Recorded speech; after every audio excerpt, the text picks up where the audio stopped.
অনেক দিন থেকেই আমার একটা পাহাড় কেনার শখ, কিন্তু পাহাড়কে বিক্রি করে তা আমি জানি না। যদি তার দেখা পেতাম, দামের জন্য আটকাতো না। আমার নিজস্ব একটা নদী আছে, সেটা দিয়ে দিতাম পাহাড়টার বদলে। কে না জানে পাহাড়ের চেয়ে নদীর দামই বেশি। পাহাড় স্থানও, নদী বহমান। তবু আমি নদীটার বদলে পাহাড়টাই কিনতাম, কারণ আমি ঠকতে চাই। নদীটা অবশ্য কিনেছিলাম একটা দ্বীপের বদলে। ছেলেবেলায় আমার বেশ ছোট্টখাট্ট সিমসাম একটা দ্বীপ ছিল, সেখানে অসংখ্য প্রজাপতি। শৈশবে দ্বীপটি ছিল আমার বড় প্রিয়। আমার যৌবনে দ্বীপটি আমার কাছে মাপে ছোট লাগলো।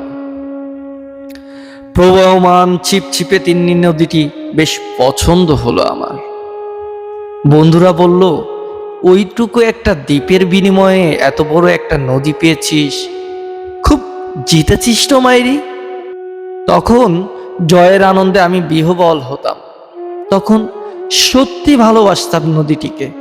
নদীটি আমার অনেক প্রশ্নের উত্তর দিত, যেমন, বলতো আজ সন্ধ্যাবেলায় বৃষ্টি হবে কিনা। সে বলতো, আজ এখানে দক্ষিণে গরম হাওয়া, শুধু একটা ছোট্ট দ্বীপে বৃষ্টি। সে কি বৃষ্টি, যেন একটা উৎসব।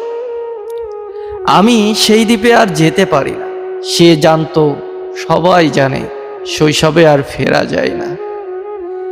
এখন আমি একটা পাহাড় কিনতে চাই, সেই পাহাড়ের কাছে থাকবে গহন অরণ্য। আমি সেই অরণ্য পার হয়ে যাব, তারপর শুধু রুক্ষ কঠিন পাহাড়, একেবারে চোরাই। মাথার খুব কাছে আকাশ, নিচে বিপুলা পৃথিবী, চরাচরে তীব্র নির্জনতা। আমার কণ্ঠস্বর সেখানে কেউ শুনতে পাবে না। আমি ঈশ্বর মানি না, তিনি আমার মাথার কাছে ঝুঁকে দাঁড়াবেন না।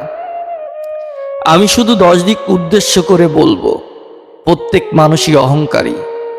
এখানে আমি একা। এখানে আমার কোনো অহংকার নেই। এখানে আমি জয়ী হওয়ার বদলে ক্ষমা চাইতে ভালো লাগে। হে 10 দিক, আমি কোনো দোষ করিনি, আমাকে ক্ষমা করে দাও।